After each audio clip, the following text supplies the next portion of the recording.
मऊ, लुसलुशीत, तोंडात टाकताच विरघळणारी आणि टम्म फुगणारी पुरणपोळी म्हणजे आपल्या महाराष्ट्राच्या प्रत्येक सणाची शान म्हणजे आपली पुरणपोळी. नमस्कार, मी रुपालीत रेसिपीमध्ये तुम्हा सर्वांचे स्वागत आहे. आज आपण पाहणार आहोत अचूक प्रमाणात पुरणपोळी कशी बनवायची. यामध्ये भरपूर असे सारण आपण घातलेले आहे, तरीही पुरणपोळी फुटणार नाही. खूप छान आणि मऊसूद बनते. आपण 2 वाटी हरभरा डाळ 1 तास भिजत घातलेले आहे. त्यानंतर कुकरमध्ये 2 वाटी पाणी घालून आपण थोडंसं मीठ आणि हळद घालून याला 2 ते 3 शिट्या देणार आहोत. त्यानंतर इथे मी परातीमध्ये 2 वाटी गव्हाचं पीठ घेतलेलं आहे आणि चवीपुरतं मीठ घालायचं आहे. आणि छान पुरणपोळी बनण्यासाठी मी इथे मेन इन्ग्रेडियंट घातलेला आहे, तो म्हणजे रवा. याने खूप छान मऊसूत पुरणपोळी बनते आणि बाइंडिंगही खूप छान येते. आणि थोडंसं मी इथे कलरसाठी हळद घातलेली आहे. त्यानंतर आपण एक छान असं मोहन घालणार आहोत. मी 1 चमचा तूप घेतलेला आहे आणि हलकंसं गरम करायचं आहे. त्यानंतर यामध्ये आपण ओतून घ्यायचं आहे. छान सर्व मिश्रण आपण एकजीव करून घेणार आहोत आणि थोडं थोडं पाणी घालून याचा खूप जास्त घट्टसरही नाही आणि खूप जास्त पातळही नाही अशा पद्धतीचे आपण कणिक बनवून घेणार आहोत. खूप जास्त पातळ कणिक बनवली तर आपल्याला पोळ्या लाटता येणार नाहीत. त्यासाठी आपण मीडियमच कणिक बनवून घ्यायची आहे. तर मग आपण थोडं थोडं पाणी घालून याचा मीडियम साईजचा एक गोळा बनवून घेणार आहोत. मी इथे थोडं थोडं पाणी घालत छान मऊसूत अशी कणिक बनवून घेतलेली आहे. याला आपण एक 10 ते 15 मिनटं रेस्ट करण्यासाठी ठेवणार आहोत. तेवढ्यातच आपले पुरण देखील शिजलेले आहे.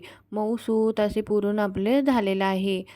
त्यामध्ये मी आता गूळ घातलेला आहे. जितकं पुरण आहे तितकाच गूळ घालायचा आहे. तुम्ही थोडंसं कमी जास्त देखील करू शकता. गूळ मी छान असा यामध्ये मिक्स करून घेतलेला आहे. त्यानंतर आपण याला गॅसवरती एक 4 ते 5 मिनटं शिजवून घेणार आहे.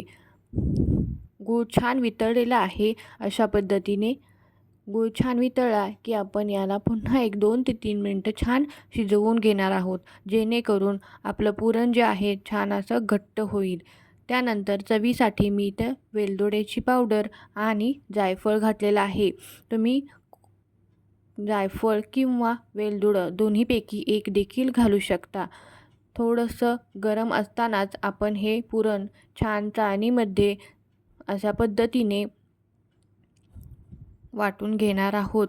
तुम्ही मिक्सरला देखील वाटू शकता, पण अशा पद्धतीने वाटले तर छान मऊसूत पुरण आपलं तयार होतं. मी इथे वाटी घेतलेली आहे आणि पुरणाची जी चाळण असते त्याने वाटून घेतलेलं आहे. त्यानंतर आपण पोळ्या लाटायला घेणार आहोत.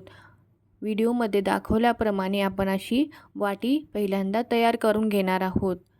जितका कणिक आहे त्याच्या तिप्पट किंवा दुप्पट आपण इथे पुरण घेणार आहोत आणि अशा पद्धतीने आपण यामध्ये हे पुरण आहे ते घालणार आहोत. व्हिडिओमध्ये दाखवल्याप्रमाणे तुम्ही अशा पद्धतीने छान असा गोळा बनवून घ्यायचा आहे.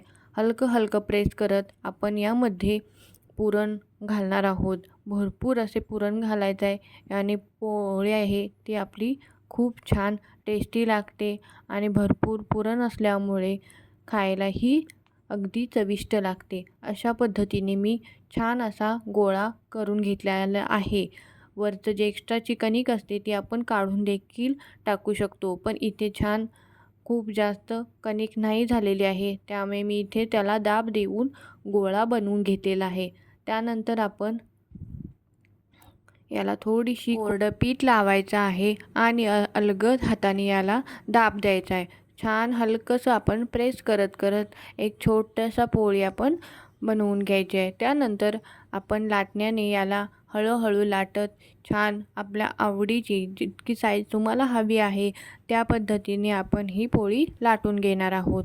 खूप जास्त दाब द्यायचा नाही, अगदी अलगद हाताने आपण ही पोळी बनवणार आहोत, जेणेकरून जे आपलं पुरण आहे ते अगदी कडापर्यंत पोहोचू शकेल. खूप जास्त जाडही नाही आणि खूप जास्त पातळही नाही, अशा पद्धतीने मीडियम साईजची पोळी आपण बनवून घेणार आहोत. जर अशा पद्धतीने तुम्ही पोळी बनवाल तर ती अगदी परफेक्टच बनते. आता चला आपण याला छान खरपूस अशी भाजून घेऊया. त्यासाठी गॅसवरती मी तवा छान गरम करून घेतलेला आहे. तवा पहिल्यांदा छान गरम करून घ्यायचा आहे. हाय फ्लेमवरती पहिल्यांदा आपण पुरणपोळी भाजणार आहोत. तवा छान गरम झाला आहे की आपण यामध्ये पुरणपोळी टाकून घेणार आहोत. दोन्ही साईडने आपण छान हाय फ्लेमवरती पुरणपोळी भाजून घ्यायची आहे, जेणेकरून ती कडक होणार नाही. एक बाजू छान भाजली की आपण पलटवून घेणार आहोत. त्यानंतर आपण याला तूप किंवा तेल काहीही लावू शकतो. मी इथे तूप लावलेलं आहे. छान अशी आपण हाताने परतवून घेणार आहोत. अलगद अशी हलवत राहायचं आहे, जेणेकरून आपली एकाच साईडला पुरणपोळी जी आहे ती करपणार नाही. वरून मी थोडंसं तूप लावलेलं आहे आणि आपण दुसरी साईडही छान अशी पलटवून घ्यायची आहे आणि पुन्हा आपण याला तूप लावणार आहोत. दोन्ही साईड आपण छान अशा खरपूस अशा भाजून घेणार आहोत. पुन्हा मी थोडंसं इथे तूप लावलेलं आहे. तर तयार आहे आपली पुरणपोळी. ही दुधासोबत किंवा गुळवणीसोबत खायला खूप टेस्टी लागते. रेसिपी कशी वाटली कमेंट करून नक्की सांगा. व्हिडिओ आवडल्यास चॅनेलला लाईक, शेअर आणि सबस्क्राईब करायला विसरू नका. धन्यवाद. पुन्हा भेटू अशा नवीन रेसिपीसह नवीन एपिसोडमध्ये. तोपर्यंत स्वस्त राहा, मस्त राहा आणि खात राहा. Bye bye.